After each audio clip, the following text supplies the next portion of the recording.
আমরা বিএনপি পরিবার, আমি রুমন ভাইকে, তারিক রহমানকে আমি ধন্যবাদ জানাই।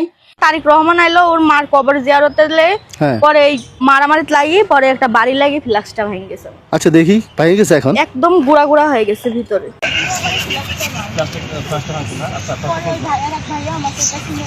আচ্ছা ঠিক আছে, সমস্যা নাই। আপনার জন্য আমরা টাকা দিয়ে দিচ্ছি এখন, হ্যাঁ।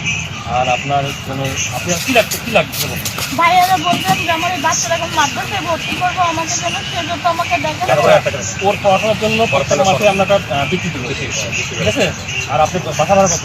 অনেক 5,000 টাকা না?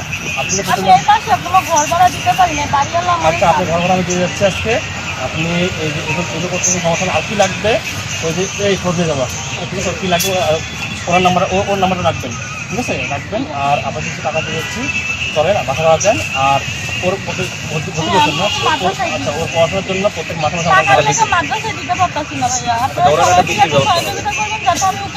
মাদ্রাসায় পড়ে ওকে ভবিষ্যৎটা আমি বানাইতে পারি। যে তোর পাপে ফেলাই দিয়ে গেছে ভাই, আমি তোর পারি না ফেলাই। আচ্ছা সমস্যা, আপনি তো ক্যাম্পাসে থাকেন, সমস্যা নাই।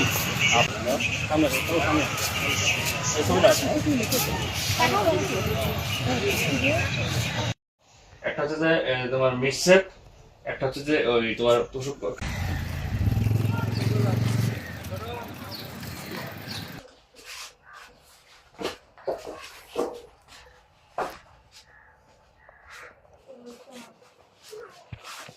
বর্তমান আমাদের মাননীয় প্রধানমন্ত্রী তারেক রহমান আপনার খোঁজ খবর নিচ্ছে এবং বিভিন্ন বিষয়ে দেখাশোনা করতেছে। এই বিষয়ে আপনার যদি কিছু বলার থাকে। প্রথমে তাকে আমি ধন্যবাদ দেব, আর তার জন্য আমি দোয়া প্রার্থী করব যত সে তার বাবা মা তো মারা গেছে, আল্লাহ তাদেরও বেহেশতবাসী করুক, দোয়া করব তাদের জন্য।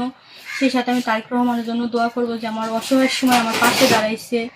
আমার এই সময়টা আমি বিশ্বাস করবেন কিনা জানি না ভাইয়া, আমি যে পরিমাণ কষ্ট করছি ঘরটার ভিতর থাকি, আমার এই বাচ্চাটাকে নিয়ে আমি না খায়ও দিন পার করছি, তারপরেও তো উনি আমার পাশে দাঁড়াইছে। এর থেকে আমার আনন্দ আর কিছু হয় না ভাইয়া।